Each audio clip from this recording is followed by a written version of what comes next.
Hello everyone, আশা করি তোমরা প্রত্যেকেই ভালো আছো। আজকে ফ্রাইডে, এখন বাজে এই সকাল এই 10টা মতন হবে। তো রান্নাঘরে গিয়ে দেখলাম না, আজকে ফ্রিজে সেরকম সবজিপাতি কিচ্ছু ছিল না। মানে শুক্রবার তো আমার সপ্তাহের শেষের দিকে সবজিপাতি প্রায় শেষ হয়ে যায়, আবার আমি শনি রবি যে কোনো একদিন বাজার করি, আবার একটা সপ্তাহ মতন চালিয়ে দিই। তো অল্পই চিকেন পড়েছিল আর একটু পনির ছিল।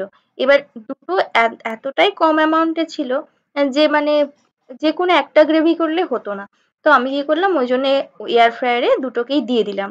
অল্প অল্প করে আর কি ম্যারিনেট করে দিয়ে দিলাম, আর ওটা দিয়ে একটু পেঁয়াজ রসুন আদা টমেটো দিয়ে একটা মানে গ্রেভি বানিয়ে নিলাম, আর তাতে তন্দুরি মশলা দিয়েছিলাম, বেশ ভালো হয় খেতে। তো যাই হোক, লাঞ্চ টাঞ্চ সেরে আমি একটা ভিডিও করছিলাম, যেটা তোমরা আগের দিন দেখেইছো হয়তো, এই ব্যাগের ভিডিওটা।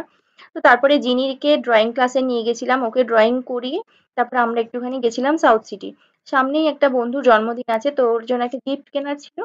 আর আমার সংসারের না দুটো তিনটে জিনিস একদম মানে খারাপ হয়ে গেছিল, যেরকম ধরো কড়াই, ফ্রাইং প্যান। তো এগুলো নেওয়ার ছিল, অনেকদিন ধরেই ভাবি নেব, তো নেওয়া হয় না। এই যে যেটা গ্রিলের জন্য দেখছো, এতটা ভালো ছিল জিনিসটা, প্রেস্টিজের ছিল, খুব ভারী ছিল, গ্রানাইট ফিনিশের, খুব পছন্দ হয়েছিল। কিন্তু আমার দরকার ছিল একটা ফ্রাইং প্যান।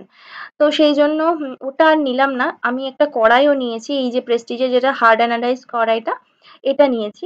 আর তার সাথে নিয়েছি একটা প্রেস্টিজেরই তোমার এই ফ্রাইং প্যানটা। দেখতেই পাচ্ছ, এখন বাড়ি চলে এসেছি, আর তো ভাবলাম তোমাদেরকে একবার দেখিয়েও দিই।